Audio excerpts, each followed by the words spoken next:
والسلام على رسول الله وعلى آله وأصحابه ومن سار على نهجه إلى يوم الدين. لا حول ولا قوة إلا بالله. سنن ابن ماجہ میں سیدنا علی المرتضی رضی اللہ تعالی عنہ سے روایت ہے، بیان کرتے ہیں کہ پیارے پیغمبر جناب محمد رسول اللہ صلی اللہ تعالی علیہ وآلہ وسلم نے ارشاد فرمایا: یا علی لا تقعی اقعاء الکلب، اے علی کتے کے ایڑیوں پر بیٹھنے کی طرح نہ بیٹھو۔ یہ کیفیت ہے بیٹھنے کی جس سے پیارے پیغمبر جناب محمد رسول اللہ صلی اللہ تعالی علیہ وآلہ وسلم نے منع فرمایا ہے کہ نماز میں اس طرح نہیں بیٹھنا۔ بیٹھنے کا طریقہ کیا ہونا چاہیے؟ وہ ہم نے کل ایک طریقہ اللہ تعالیٰ کی توفیق سے جو حدیث ذکر کی تھی کہ پیارے پیغمبر جناب محمد رسول اللہ صلی اللہ تعالی علیہ وآلہ وسلم دو سجدوں کے درمیان اور اسی طرح پہلے تشہد میں اور اسی طرح جب آپ پہلی یا تیسری رکعت کے بعد کھڑے ہوتے تو اس وقت اس طرح بیٹھا کرتے تھے کہ آپ اپنے دائیں جو پاؤں ہے اس کو آپ کھڑا کرتے، ایسے انگلیاں موڑ لیتے قبلے کی طرف، اور یہ جو بایاں پاؤں ہے اس کو آپ بچھا لیتے اور اس کے اوپر آپ بیٹھ جایا کرتے تھے۔ یہ آپ کا طریقہ تھا عام طور پر تشہد میں بیٹھنے کا۔ اس میں جو فرق آتا ہے وہ آخری تشہد کا آتا ہے، وہ ہم بعد میں ذکر کریں گے، اس کو تورک کہتے ہیں۔ تو عام طور پر جو بیٹھنے کا آپ کا طریقہ تھا دو سجدوں کے درمیان، پہلے تشہد میں، اور جب آپ تیسری یا پہلی رکعت کے لیے کھڑے ہوتے سجدے سے اٹھتے تو آپ اس طرح بیٹھتے، پھر اس کے بعد اگلی رکعت کے لیے آپ اٹھا کرتے تھے۔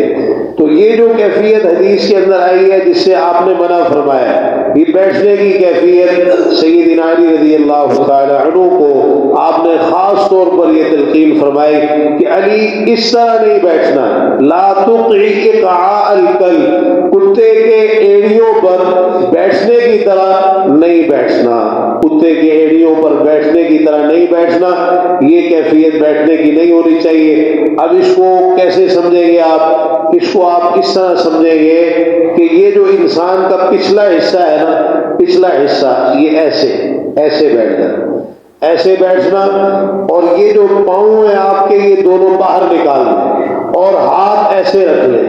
یہ بیٹھنے کا طریقہ جو ہے آپ نے اس سے منع فرمایا ہے کہ نماز کی حالت میں کتے کے ایڑیوں پر بیٹھنے کی طرح نہ بیٹھو۔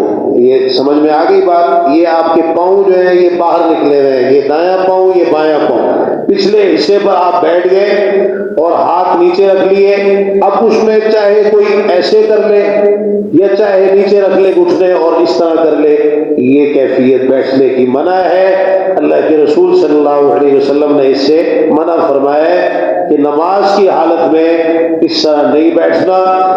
اب ایک اور روایت ہے صحیح مسلم کی جس میں اقعاء کا ذکر ہے، یہاں بھی اقعاء کا ذکر ہے لیکن وہاں بھی اقعاء کا ذکر ہے، اور وہ روایت عبداللہ بن عباس رضی اللہ تعالی عنہما کی ہے کہ ان سے اقعاء کے متعلق پوچھا گیا تو انہوں نے کہا کہ یہ تو سنت ہے، اس طرح بیٹھنا تو سنت ہے۔ تو ان سے کہا گیا کہ ہم تو اس کو آدمی پر زیادتی سمجھتے ہیں، اِنَّا لَنَرَاهُ جَفَاءً بِالرَّجُلِ، ہم تو اس کو آدمی پر زیادتی سمجھتے ہیں، یا پھر رجلی بھی اس کو پڑھا گیا ہے، ہم تو اس کو ٹانگوں پر زیادتی سمجھتے ہیں۔ تو انہوں نے کہا کہ بل هو سنت نبی، یہ تو تمہارے نبی صلی اللہ علیہ وسلم کی سنت ہے۔ اب یہاں تھوڑا سا فرق ہے، شارحین نے اس کی وضاحت کی ہے اور علماء نے اس مسئلے کو سمجھایا ہے کہ جو اقعاء دو طرح کا ہے، ایک اقعاء وہ ہے جو جائز ہے، ایک اقعاء وہ ہے جو منع ہے۔ جو منع ہے وہ یہ ہے جو آپ کو بتا دیا، یہ جو منع ہے اس کو اقعاء الکلب کہا جاتا ہے۔ اقعاء الکلب یعنی کتے کے اس طرح بیٹھنے کی طرح نہیں بیٹھنا۔ جو اقعاء جائز ہے مطلق طور پر اور جس کا ذکر صحیح مسلم کی روایت میں ہے، اس کے بیٹھنے کی کیفیت کیا ہے؟ اس کے بیٹھنے کی کیفیت یہ ہے کہ آپ کے گھٹنے زمین پر ہیں اور آپ اپنے دونوں پاؤں کی ایڑیوں پر بیٹھیں گے ایسے. یہ آپ کے پاؤں کی ایڑیاں ہیں، دونوں پاؤں آپ نے کھڑے کر دیے اور ان کی ایڑیوں کے اوپر آپ بیٹھ گئے ایسے. یہ ایقاع ہے، یہ جائز ہے، یہ جائز ہے، یہ سنت ہے اللہ کے رسول صلی اللہ علیہ وسلم کی کہ اس طرح انسان اپنے پاؤں کی ایڑیوں پر اس طرح بیٹھ جائے.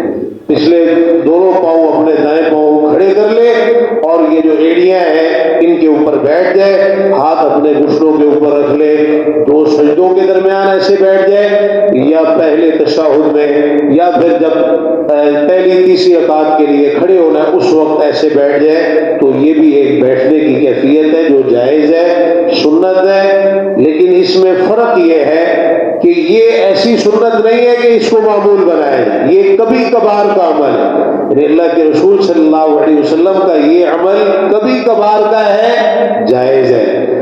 اکثر عمل جو آپ کا ہے وہ وہی ہے جو بائیں پاؤں بچھا کر اور دائیں پاؤں کھڑے کر کے بیٹھنا، جس طرح ہم عام طور پر بیٹھتے ہیں. اکثر عمل آپ کا یہی ہے. لیکن کبھی کبھار آپ اس طرح بھی بیٹھے ہیں کہ اگر کوئی اپنے دونوں پاؤں کھڑے کر کے اپنی ایڑیوں کے اوپر بیٹھ جائے، یہ ایقاع جائز ہے.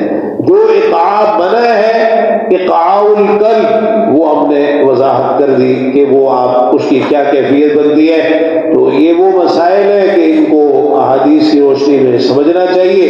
ایسا نہ ہو کہ آپ کسی کو دیکھیں کہ وہ دونوں پاؤں کھڑے کر کے ایڑیوں کے اوپر بیٹھا ہو، آپ کہیں یہ کون سا بیٹھنے کا طریقہ ہے. اور یہ عبداللہ بن عباس رضی اللہ عنہما نے بھی جو عمل کیا تو اصل میں انہوں نے لوگوں کو بتایا. صحابہ بعض عمل جان بوجھ کے کرتے تھے تاکہ لوگوں کو پتہ چلے کہ یہ بھی سنت ہے، یہ بھی سنت ہے، لوگوں کو اس کا علم ہو، سنت کا علم ہو.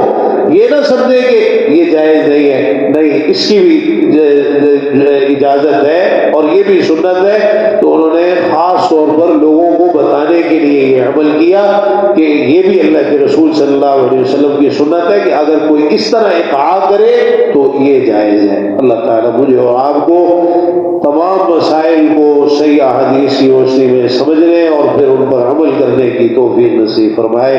اللہ تعالیٰ توفیق عطا فرمائے کہ ہمارے عقیدے، عبادات، معاملات، شکل و صورت، لباس، کاروبار، تجارت، چلنا پھرنا، اٹھنا بیٹھنا، سونا جاگنا، اخلاق، گفتار، کردار، خوشی اور غمی کے تمام امور سب کچھ پیارے محمد جناب محمد رسول اللہ صلی اللہ تعالی علیہ وآلہ وسلم کے طریقے کے مطابق ہونا چاہیے. ربنا تقبل منا انك انت السميع العليم وتب علينا انك انت التواب الرحيم. دعا فرمائے اللہ تعالیٰ فجر کی باجماعت حاضری نصیب فرمائے.